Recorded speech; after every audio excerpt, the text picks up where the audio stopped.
we got invites to this program and there was excitement about winning prizes and learning about the halal cuisine. We're getting a lot of halal tourists in the hotel and I often have to cater to their needs.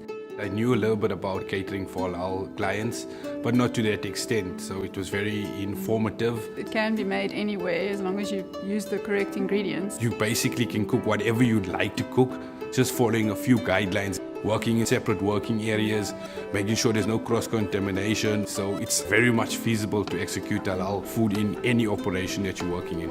I was surprised to be in the top 20, but also the theoretical training they gave us was very descriptive and they taught us everything we needed to know, and so it was easy to answer the questions in the end.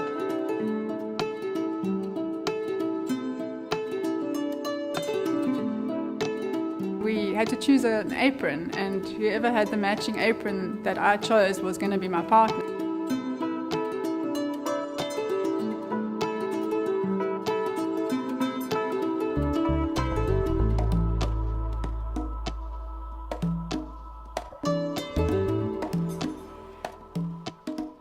Winning was a surprise shock. We were so excited, we couldn't believe we were going to be traveling overseas in a few months. We were investigating where we can go, what we can taste, what we can learn to bring back to our companies and our country.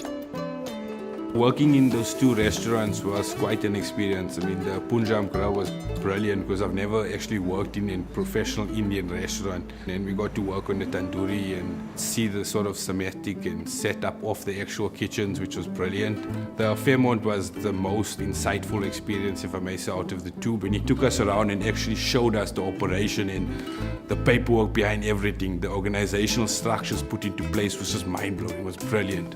All the ingredients you need for your halal cookery is found locally anywhere over Cape Town. They're all well labelled, easy to find, and any butcher will be glad to assist you with any cut of meat or fish that you would like. If I have to give you some advice, is don't be scared about it. Just sort of embrace it, and once you sort of start playing around with it, you'll figure out that it's a no-brainer.